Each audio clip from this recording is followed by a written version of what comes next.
everybody. It is June 26th. It's a Friday, 10 a.m. in the morning. Hope everyone's had a wonderful week so far. So today's podcast is going to be a little bit different today. This week has been a really rough week. So what I did was I got the audio from a old, podcast that I did a couple years ago. This is when Into the Badlands first premiered. Me and Dad actually did a unofficial Into the Badlands talk show. I kind of did this on another channel that I had, which does not exist anymore. So I actually converted the video to audio. So this is us talking about the first episode. So the audio is going to be a little bit messed up because we just kind of did it in front of my laptop's camera. And this is my old laptop. This isn't the laptop I have now. But, we did a couple episodes like this, and we're going to use this as backup. If you guys like this type of format, let us know, because this is kind of an episode review of, the first episode of Into the Badlands. So that will start here in a second.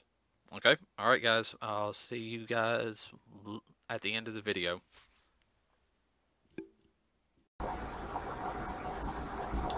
Hello everyone, this is our first show. This is the unofficial Talking Badlands show.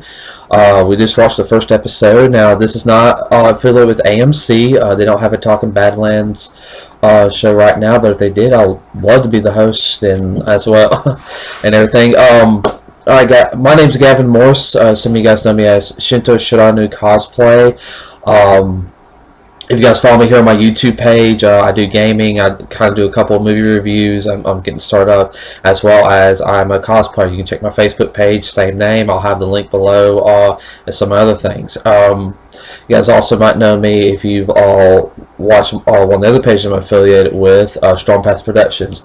I am the business person, one of the writers. I'm also the fight choreographer, as well as the director for anybody who comes on acting wise.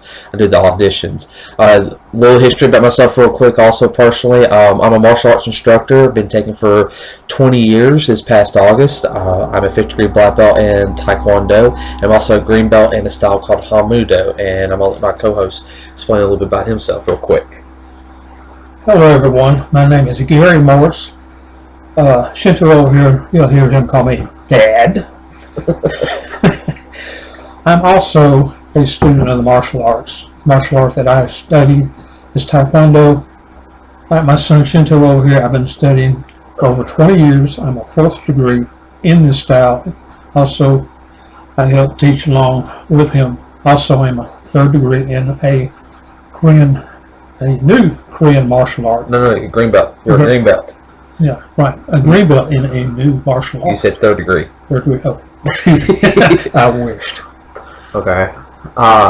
Yeah, that's Hamudo. I'll explain about the martial arts style. So, okay, first off, talking about Badlands. All right. Just getting on to the basic sum up of it. If you've watched it, it basically sits there and it takes place after a major catastrophe. We don't know if it's viral, like some kind of plague came through, like the Black Plague, or if it was some kind of massive war. They sit there, they say they kind of hint on it might kind of being a little bit of both, but it haven't really been talked about yet, especially in the first episode.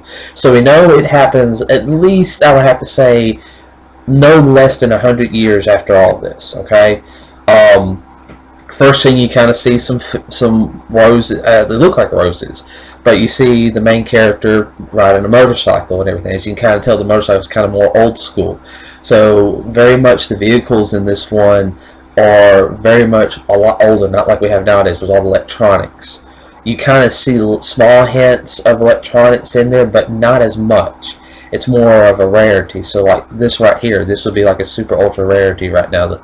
The cost of the technology, from what I've noticed, along with the motorcycle and the truck that's flipped over right there at the very first, which have what's called the cogs in it, i.e. slaves. It was pre-1960s, so it had very little computer type stuff in it. Right. With that saying it's a lot easier to keep up. You can replace partial lights easier. Part breaks down.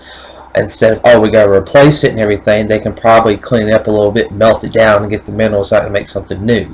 out of it. That's one thing about the older vehicles. Now, in the first scene, as he just said, the cogs, which the main character is in it, is Sonny. He's got the red Dutch style trench coat. Comes up there to a group of nomads, bandits, whatever you want to call them, thugs, which they kind of look like thugs. Very reminiscent of the very earliest 20th century, little not Western people, but they have a little bit of education and everything. Kind of reminds me of the way they were dressed. Is if anyone ever seen Gangs of New York, they kind of had that feel about them. Independent gang. Probably guns for hire. He's asking what happened, and we see the first guy attack. Is swinging away. There's a little martial arts and everything. Sonny is just kind of staying relaxed, moving off to the side, kills the guy. Next thing you know, everyone's surrounding him. This is probably one of the most interesting things I've seen. Is I've been a fan of martial arts movies since I was real little. I've always enjoyed them. I noticed past couple years, especially in Hollywood, not really that good as per se as they could be. You see a lot more in your independent YouTube films. 1,000 Pounds Productions from California, check them out. They do some really good martial arts. Very much known for doing the Street Fighter X Namco live action 5-minute little promo. Very good. It kind of reminded me of that. You see the guy surround Sonny. Sonny gets into a fighting stance, which kind of looks more like Chinese martial arts. I don't know which. I don't know a lot about Chinese martial arts. I know basic about Kung Fu, but I don't know which exactly one. It wasn't Tai Chi or I know that much. But we see him very much. Help me out. He does a lot of what I've noticed, karate type moves, quick and to the point moves, a lot of death moves. He gave them a chance there at the first one. He took the shirt off his back, took the sunglasses off, and walked up to talk to him. And then they figured, well, there's nothing to him. We're gonna try. Right. Then that's something I did notice is it's very much directed to point martial arts. All the moves you see is what you would practice on if you take a traditional style. This isn't like what you would see most people who practice in a gym and want to practice MMA. Nothing against anybody who does that. One of my former students does MMA now. But I'm a traditionalist. This really shows for us who love the traditional martial arts what it can do, what it was really meant to do.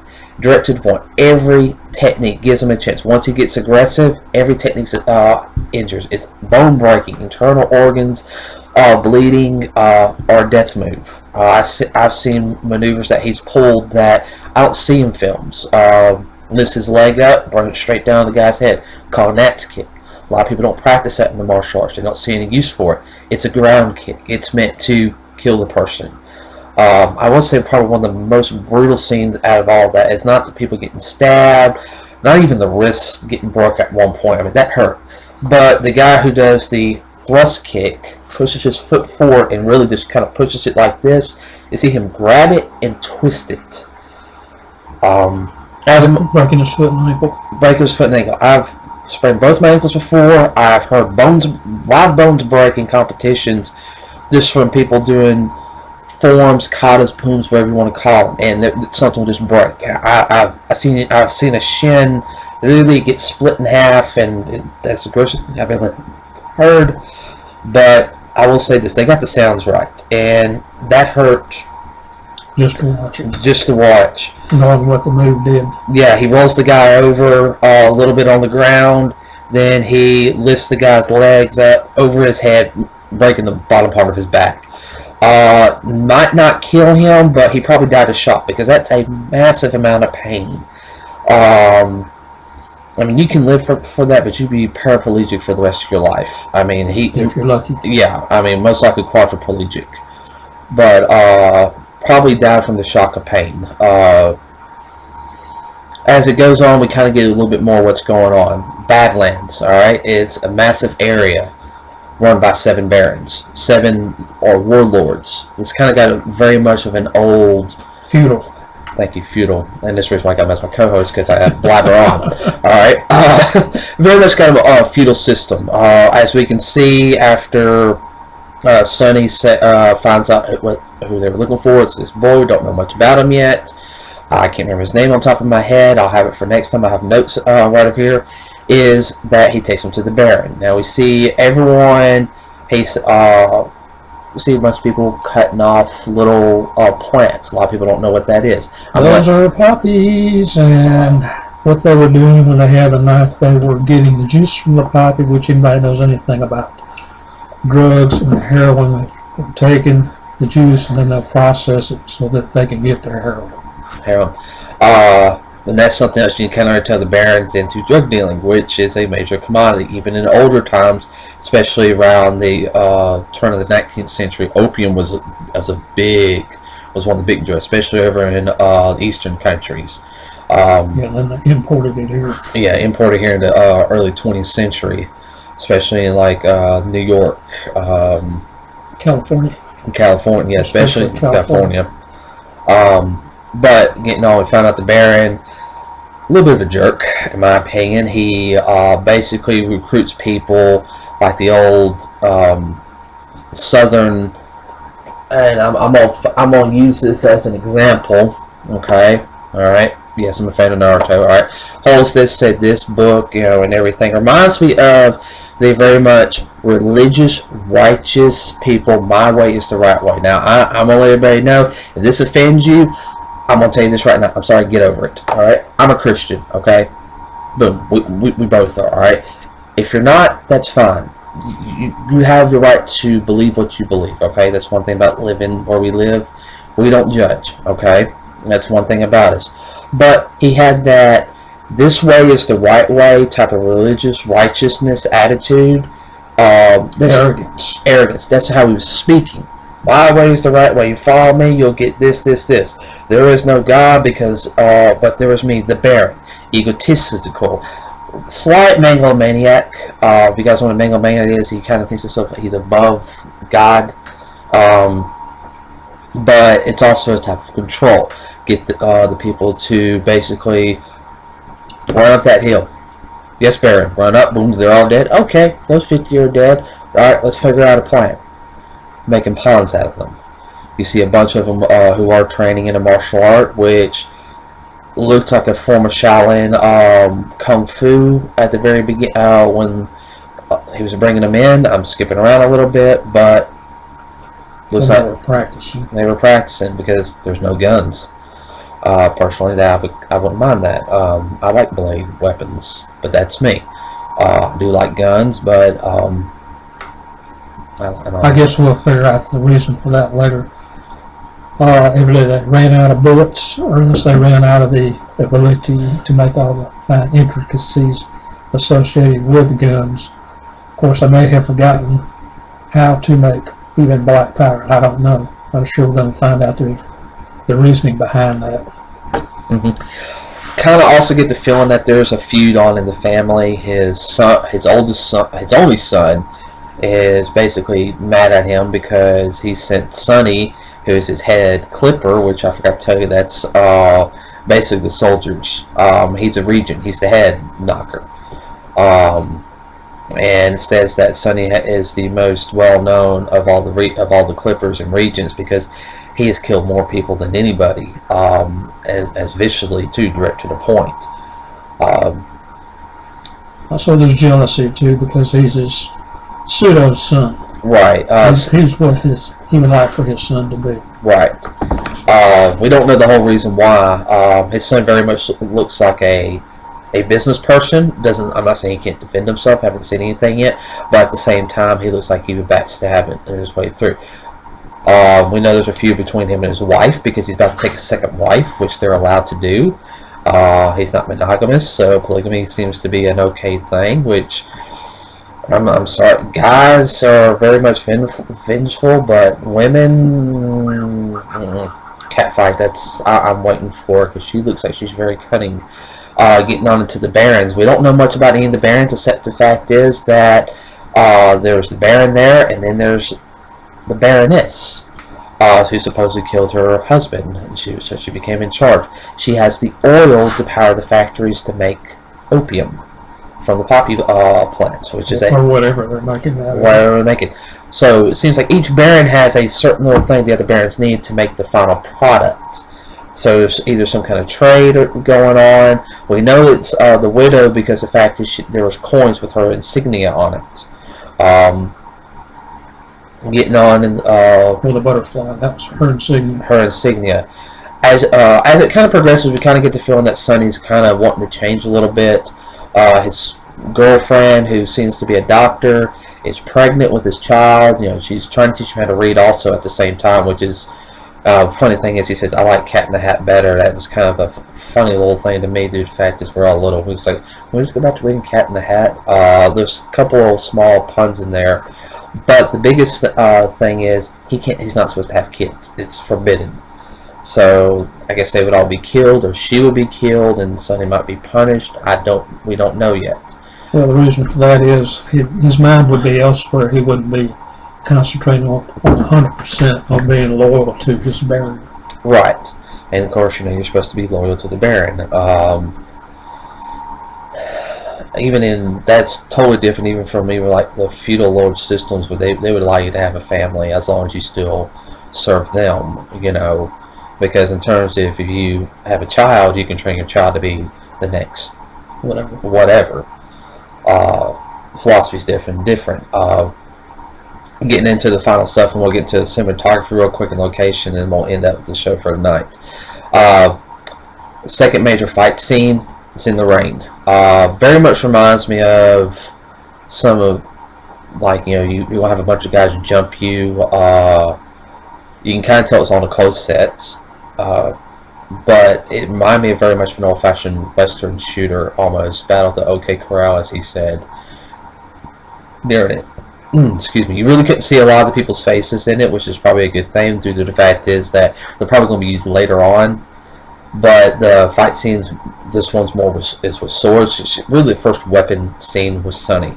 So he's got a katana on his back that he has with his right hand, a wakizashi on his left side. That was a sword that was just a little bit shorter. That's traditional Japanese. You see, one person seems to have a Tai Chi style sword, a straight blade, but I think he gets taken out like first. I have to look at the scene a little bit more. The fight scene actually went really good. There was some wire work involved in it. Very, very good. Very good. You could not tell. Yeah, could not tell. Unless you know. Could not tell on the wire work. Probably one of the funniest scenes of that fight scene is where the guy gets kicked through the door. They fight a little bit, and then Sonny gets kicked out through a window. I'm sorry. That reminds me of old-fashioned brawl fight scenes what I've seen in a couple of old Western movies. The fight scene very much right there was very close, very well choreographed. They had, I mean, even with blunted swords, you miss, that's gonna hurt. I've messed with blunted swords before. So getting whacked with all that. Yeah, it hurts, and it hurts more because of the fact that it's a fine point. You still stab somebody, you still stab through them with it. It's not that hard.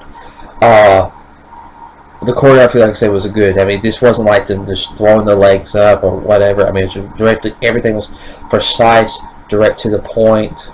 The guys go down one after another. The guy at the very end was very good, but they all die.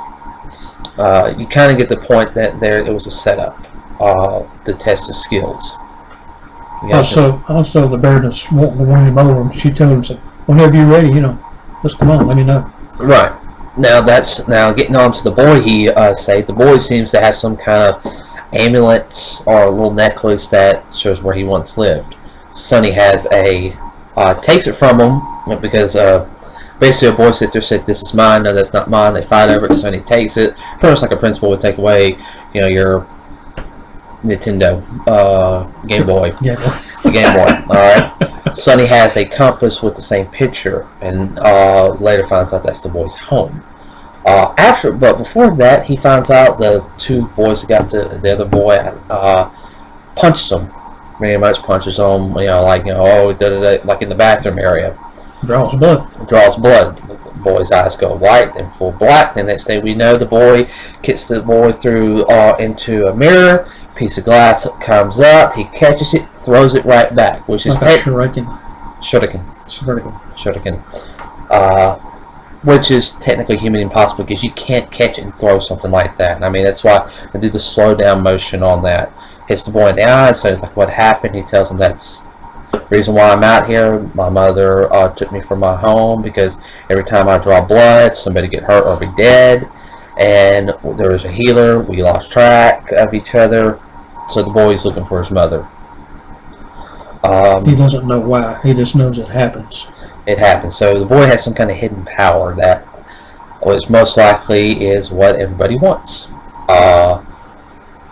And Sonny's Baroness noticed Sonny when Sonny was outside and helped the boy escape. She knows that there's something behind it. She knows something about that amulet, which if you notice the amulet, it shows big buildings, not just a little bitty houses, but big like skyscrapers. And the one that Sonny has, it's the same type of amulet, except it's mounted on a compass. And at the back, the very back of the scene of the amulet, behind the buildings, you see a sun. This leads me to believe that if he goes toward the sun, east, with the help of the compass, that he will find what he's looking for. I'm just speculating. I don't know that for sure. That's just the way it came across to me. Yeah, so basically it's some kind of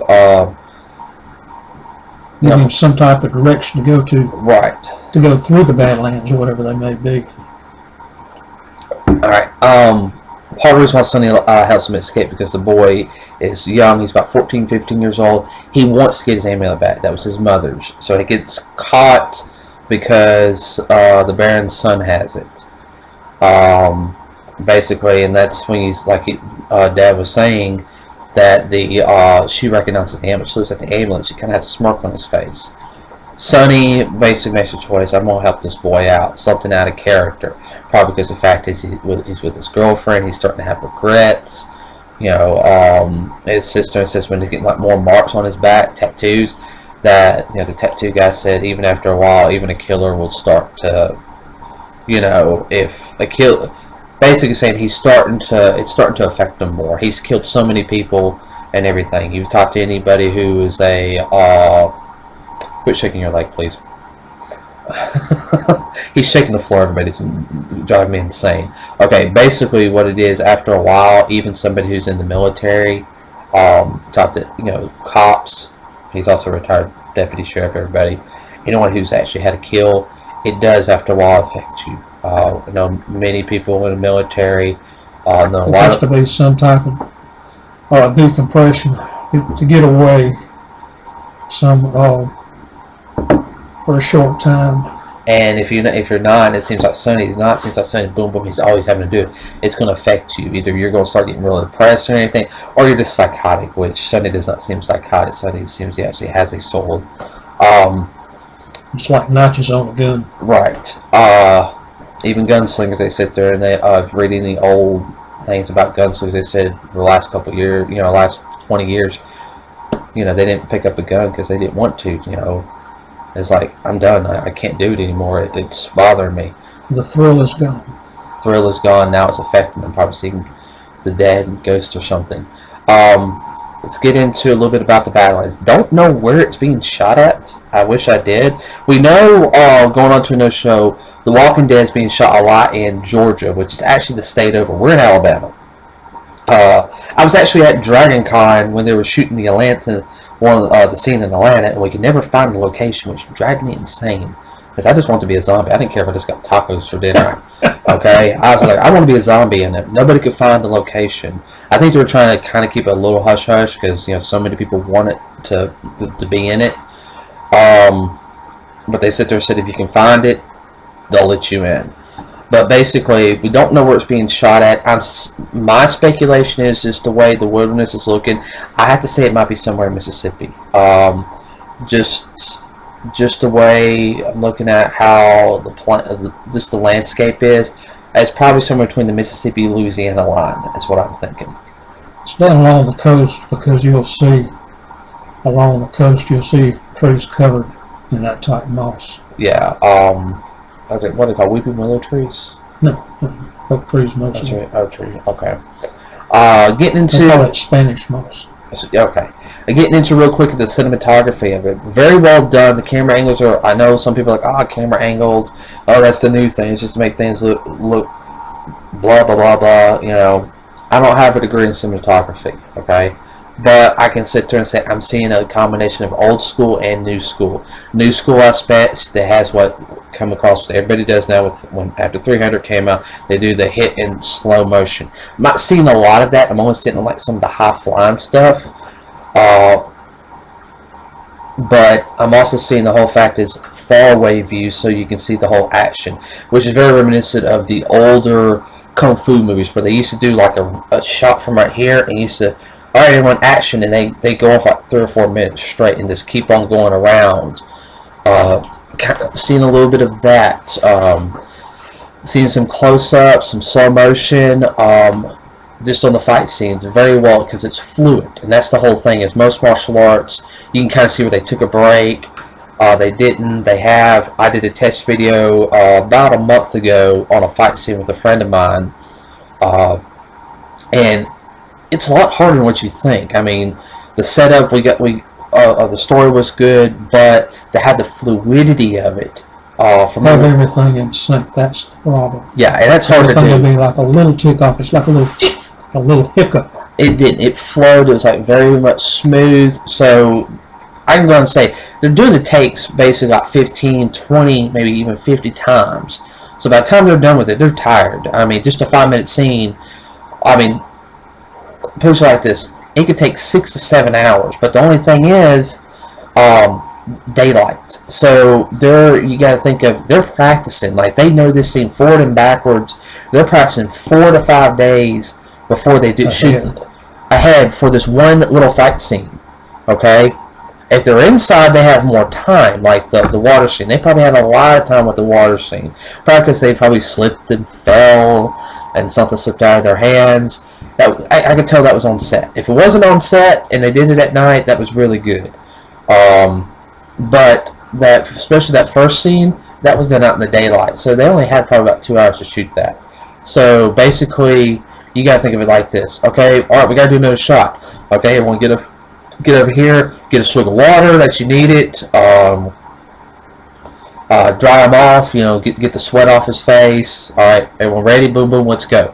So 2 hours of that, that's constant. As a martial arts instructor who has done live action fight choreography for demonstrations, I've had to practice 3 hours before, and if I only do 5 minutes on right after I tested for my 3rd degree black belt, halfway between testing for my 4th degree black belt, I had to do a fight choreography scene. Demonstration, and I did my poom, did some breaks, did a fight choreography. I worked on it for about 3 months to get it down pat, probably because I had music in. We practiced for 3 hours a lot. They hated me, but we looked good. I mean, we looked really good. The one thing I can also sit there and say is these guys have excellent control, but they're also making contact, something that Hollywood does not want to do, with AMC is able to get away with. Like this. Alright, but they're actually making a little, I'm going to actually hit them on the arm, a little thump. Alright, it doesn't hurt that much, we're used to it. I mean, you're going to have bruises and everything, but a good fight scene, you're going to be walking off sore. I mean, you're going to wake up the next day and be like, oh my gosh, I'm so hurting right now. So they probably did a fight scene one day. Okay, we're just going to do normal stuff this day so you can kind of recover a little bit. Very much scene setup right now is very interesting. I'm looking forward to seeing what else is going to go on. Anything you want to add? Well, going back to the fight scene, people that don't understand it, one way that you could understand it, just think of a football game and think about those guys getting out there and knocking each other around. It's like college football for an hour out on the field, and yet they'll have 4 or 5 days of practice, and they're sore and they get hurt. Sorry everyone, that was my mom picking in. She didn't know what we were doing. I'm sorry about that. I'll let her know next time. So mom's going to be on the internet for about 2 seconds. we're about to wrap this one up. One thing I will sit there and say is, which kind of leads into a little bit of the next episode, the Baron's been having some headaches. Probably noticed he was smoking a pipe. Well, anybody that knows anything about drugs knows that was an opium pipe, which that makes smoking marijuana nothing. That's highly, highly addictive, and it will eventually kill you. Right, so we don't know if the headaches are coming from him taking too much opium or he has something else wrong with him. You can kind of tell because he's holding his head like this and everything, kind of hearing a ringing. Anybody who has any type of has head trauma or has had anything wrong around the neck or anything, you'll hear a ring. You'll have shots of pain where you will hear exact ringing. I've had a ladder fall on my head before. Okay, right here. All right, and trust me, I had a slight concussion and. Yeah, I heard ringing. I couldn't hear properly for about a week. I missed some blocks and got kicked in the head too a couple of times doing some sparring matches. Had that happen. And it rang for 15 or 20 minutes. Yeah, I did that the last time too. Okay, so after we watch the next episode, we'll have another video up. Videos are kind of come in succession the next couple of times till we get caught up. Once we get caught up and after Sunday's episode comes on, which guys right now it's December 16th. I've been kind of behind because of my work schedule right now, but we're gonna get caught up. We'll have another video up. Once we get fully caught up, we're going to work on trying to get my actual camera up, and we'll do this more in a professional setting setup. I'll probably do it downstairs, or might even do one or two outside talking about the episode. If you have, please leave some comments below. If you have any questions, feel free to leave some questions. We'll answer. Might even answer some questions on air next time. Best we can. Best we can. If you see something we don't know about, please leave a message.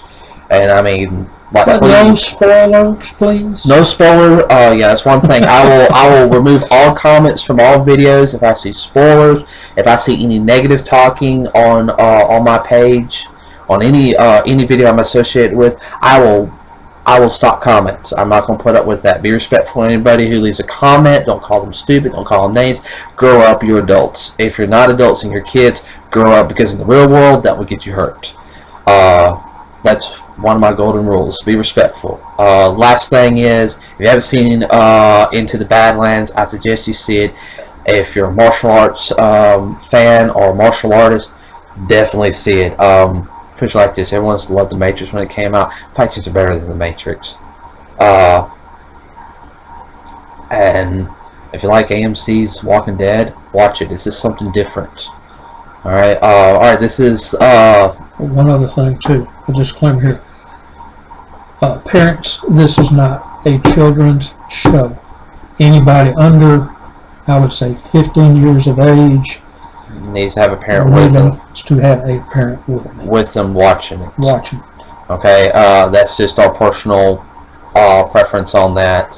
If I was 15 years old, he'd be watching it with me. Well, he's watching it with me anyway. But not everyone's the same. If you're a young kid, 10, 11, 12 years old. If you're one of the younger viewers who's on my page, watch it yourself, and then you decide for your child. Yeah, tell your parents, hey, can I see this Into the Badlands? It's not really bloody, but there is some blood in it. But it's more of the thought process. It's not as bloody as Walking Dead, by no means. So it's not gory, but it's very much more of an adult show. It's more realistic. Thank you. All right, everyone. So that's the first one of talking Badlands today. I'm Gavin Morse. And I'm Gary Morse, Dad. Okay, and thank you, everyone, and have a great night. Thank you, everybody, for listening today. Like I said, I apologize for the excuse me.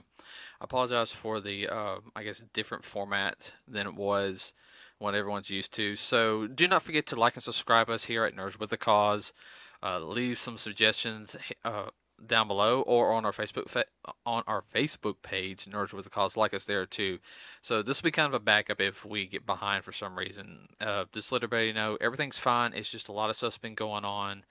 One in my personal life, so I had, and that's all I'm going to say on that one. Nothing bad. Just got a lot going on. Have a lot on my mind right now. Okay, so we'll see everybody on Monday. Have a wonderful weekend. We are out.